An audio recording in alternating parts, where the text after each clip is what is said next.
Hi everyone, I'm trying to grow a beard, but let's just get that out of the way. So, I don't know if you've heard of Demeo. They make a VR game based on fantasy characters and what have you. And so they've come out with Battlemarked. Essentially, they've gotten a license from Wizards of the Coast to use Dungeons & Dragons within their platform.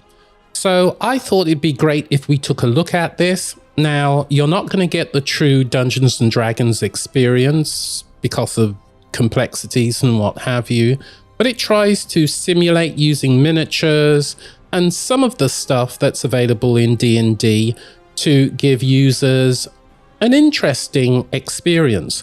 And so I want to try and show you what it's like. And one of the best ways, I'll just go over to the game now, is to play through the tutorial so that you can see how, combat occurs, how movement occurs. You'll find it very interesting, I think, anyway. So let's just try that now. So we've got the tutorial down here. Let's launch straight into it so that we can find out what's going on. Your allies have been ambushed by goblin raiders and are being held captive in the ruins of an old fort. Learn the basic controls of Battlemarked as you attempt to rescue them. So you can clearly see it's trying to simulate a board in a living room. It's really interesting that they've put all of that in the background, but there's your 3D space, there's your miniature, there's your character.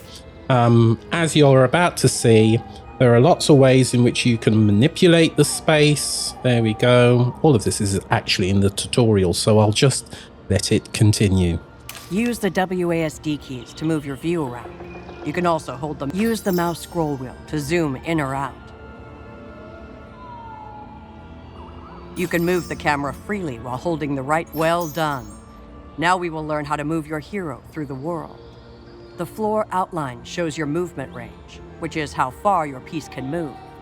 Pick up and drag your hero to the marked tile. Yeah, so in a lot of these CRPGs, you get a sense of how far you can move. I'm just going to pick up my piece, move them right here. There we go. You can interact with some objects in the world by placing your hero above them. This will move your hero next to the object. Drop your hero above the door to open it. Okay, we're going to go through the door.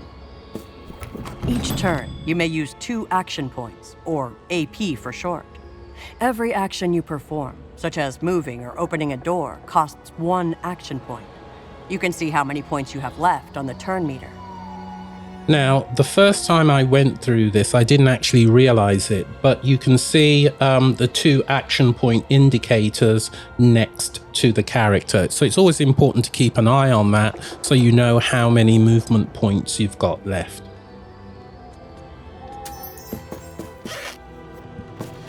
Don't slay me. To attack an enemy, pick up your hero and drop it on the enemy piece, exactly the same as opening a door. All heroes can perform a melee attack. Okay, so combat's as simple as placing the character on top of the enemy that you want to attack. So I'll just do that now. A die is used to determine the outcome of an attack.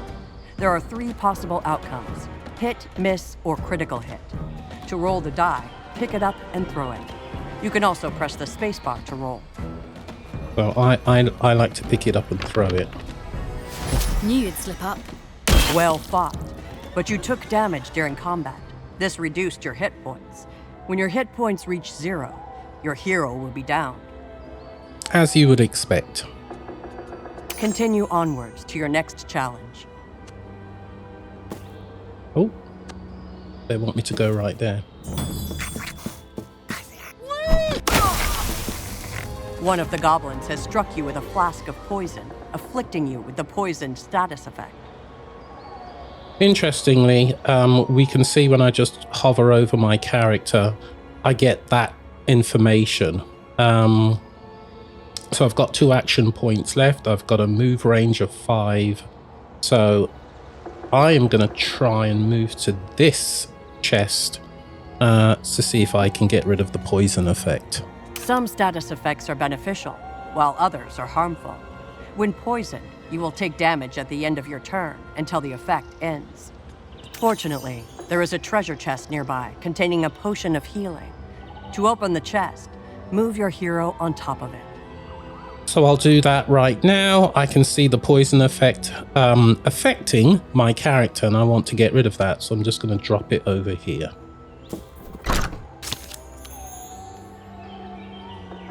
This card is a potion of healing. It can replenish your hit points and remove negative statuses, such as poisoned. To use the potion, pick up the card and drop it onto your hero. Okay, I'll do that now. There we go. Over. You see another chest before you. Why not take a look inside? Let's see what's inside this. An arrow. Another arrow. You now have 2 arrow cards that allow you to attack from afar. These cards can be played multiple times and are never expended. To fire an arrow, pick up the card and drop it on one of your enemies. Now, this is the interesting part to me in terms of combat. It still depends on a die roll, but to actually attack, you've got to drop the card on top of the enemy. So I'll just do that now. So I'll drop this card on top of this individual, and then we roll to see if I've been successful or not. Anchor, Yep. draw, release. While your arrow card is reusable, there is a cooldown period after its use. The number on the card indicates how many rounds you must wait before it can be played again. Fortunately, you still have 1 more arrow card to play. Use it to defeat the second enemy. So, same thing. Let's see if we can get rid of this enemy. I'll press the space bar this time. Bow of yew, shaft of ash. Yep, got him.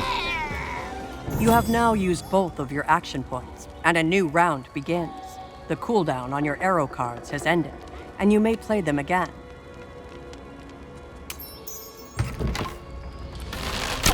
Oh This dear. hero has been downed.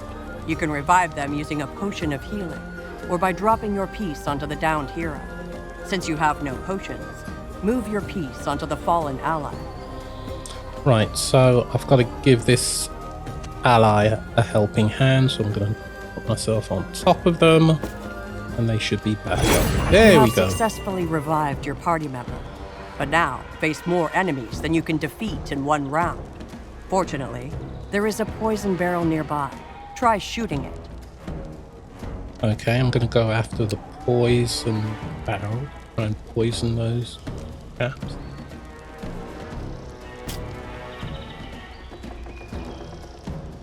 Just got to make sure that's where I want it to. There we go.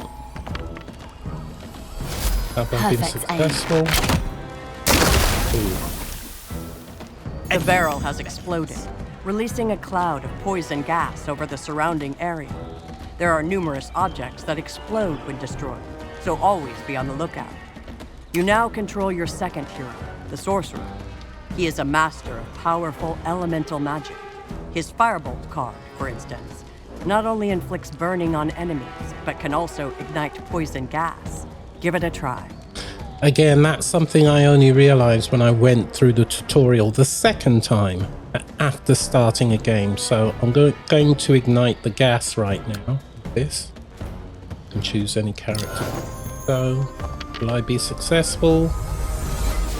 Yes. Look out! The fire before you must now be extinguished before you can safely open the door ahead. Luckily, the Sorcerer has a water flask. The water flask will break to douse the area indicated, and costs no action points to use. Try using the flask to extinguish all the fires at once. Okay, water flask. Let's try and get rid of the fire. Since you have one of your action points remaining, you are now free to gather the loot dropped by your defeated enemies. Move your piece on top of a loot bag to collect it. Okay, let's find out what's in the loot.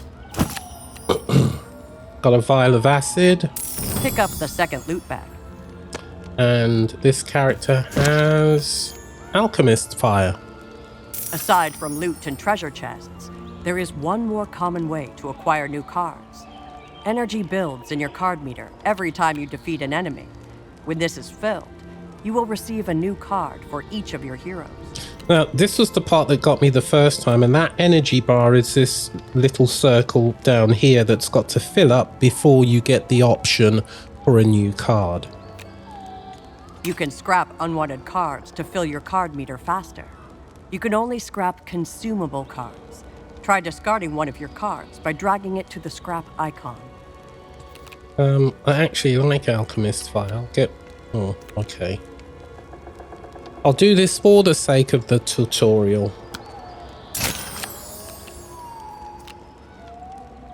The energy in the card meter has now been filled, and each hero has received a new card.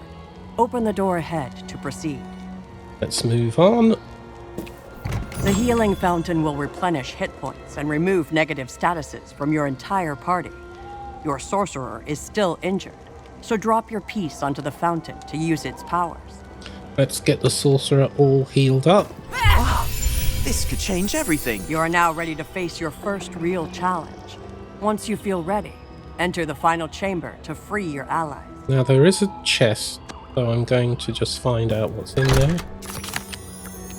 Oh, we've got potions of healing. The way lies ahead. So let's go here. Open the final door. Oh, quite a few people. Looks like our escapee got homesick, and he brought a friend too. Boys, get him! So we're on our own now. We've got to figure out what we're going to do.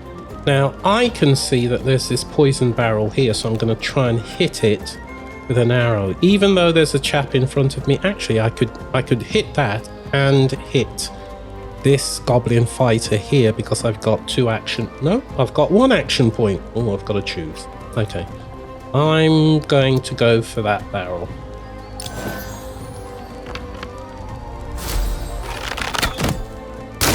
There we go. That's always great. Now it's my is he a sorcerer? I think he is. Let's ignite that. Put a firebolt.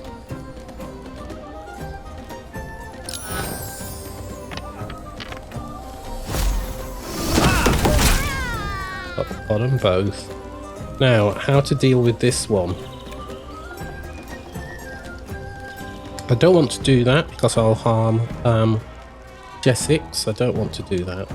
So, a vial of acid? Maybe not. Maybe what I should do is just do an ordinary attack. Might be enough. Not quite. Here they come. Their turn now. Oh! The wind whispers. Time to act. Anything else that we can...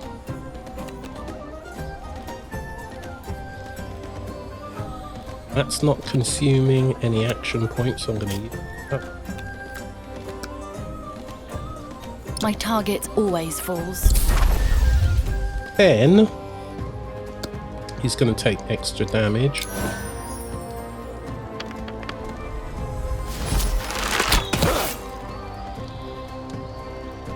Let's do another one. Flawless. I've used my 2 action points. Carl. Get my sorcerer to put this.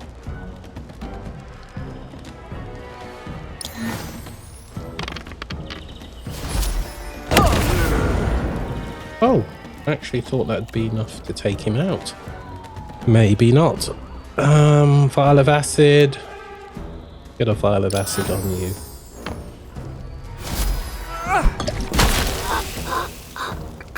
Out for the count.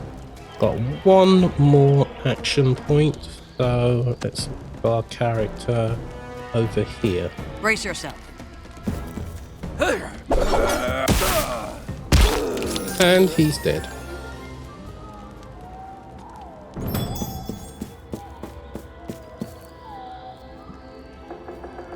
At times, you'll be given the option to perform an ability check. This involves rolling a die to defeat the difficulty class, or DC, of the particular challenge. Roll the same number as the DC or higher to succeed. Depending on the ability scores of your hero, some checks will be easier than others. You will be able to improve the ability scores of your heroes throughout your adventures. Your remaining party members are imprisoned in this cell. You consider how best to free them. So my options are pick the lock. That requires medium dexterity. Search for a key, which is easy based on intelligence. Now I always go for the harder option, I'm afraid. So I'm actually going to see if I can pick the lock. So I've got to roll a 9 or higher. My character gets a +1 for dexterity, and that's why I always tend to go for it. So let's roll. I rolled a 60. There we go. Can't go bad with that. Carve my tombstone.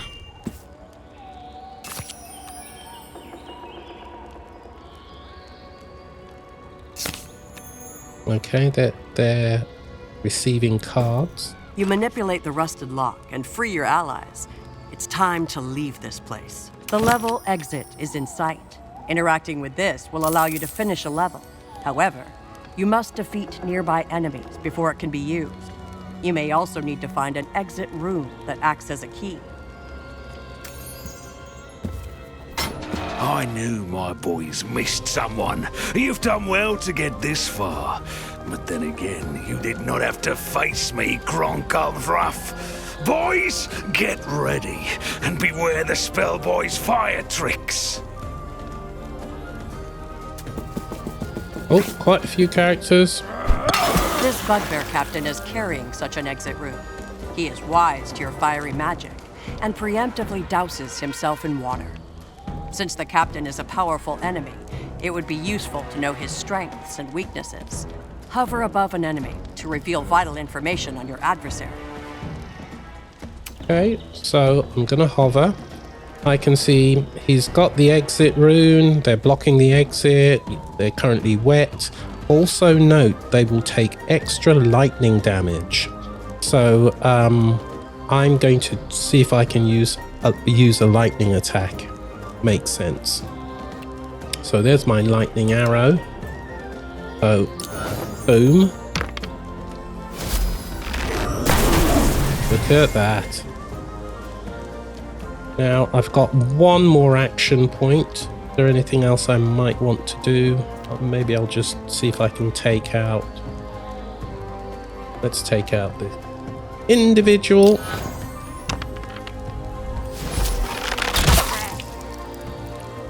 Okay. Let's tug on the weave and see what unravels. Time for my sorcerer to do something. Let's do some chain lightning on this boss.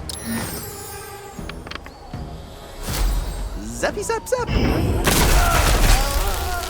Look at that.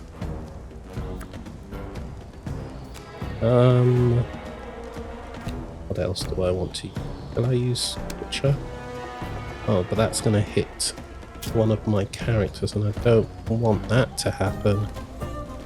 Let's just space ourselves out a bit. Enemy's turn. Flammable! The Paladin is a versatile frontline fighter. He can protect himself with armor and support the party with healing, all while smiting enemies on the field. Okay.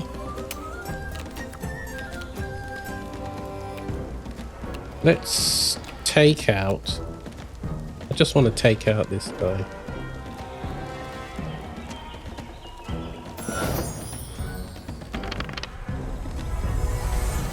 Fall before me! Boys! And we've got the block their exit escape room. route. Make sure they don't get away. You have slain the bugbear captain and gained the exit room, but you still need to defeat the remaining enemies before the exit can be used. I mean, there's only one. Should be able to do that. What should I use? Go with acid breath.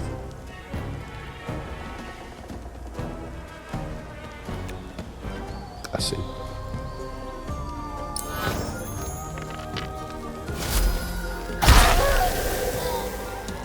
Well fought. With rune in hand and your foes vanquished, you can now use the level exit to finish your mission. Okay. Only the hero carrying the exit rune can use the level exit. You can skip the current hero's turn by clicking on their portrait.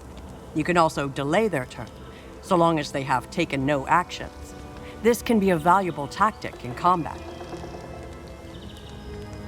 So it's this character's turn, but they don't have the exit rune. This character has it, so I'm going to skip the turn. Or actually, I can delay the turn and move on to the next individual. My might. So let's go to the exit. And that's it. We've done it. Congratulations. Your party is reunited, and the raiders are defeated. Your path lies ahead of you, and adventure awaits. Yeah, so that's it. By going through this tutorial, hopefully you've gotten a better sense of how it works. And I actually think it's something that's pretty good. Let me just go back to the main screen, which I don't think I can do right now, or can I? There we go. So yes, I like it. Now, it does come, when you purchase the game, it does come with a couple of one-shot adventures, campaigns, if you will. I've started the first campaign. I've still got a ways to go in it. And it's not as simple as you might think. You know, you see the miniatures, albeit virtual miniatures, and you think it's kind of juvenile, if I can use that term, but it's actually something you've got to think about, especially when you're planning your attacks, and I like it. So you will see me posting some gameplay videos of this in the coming days. But for now, that's it. As always, like and subscribe, and I'll see you in the next one. Bye bye.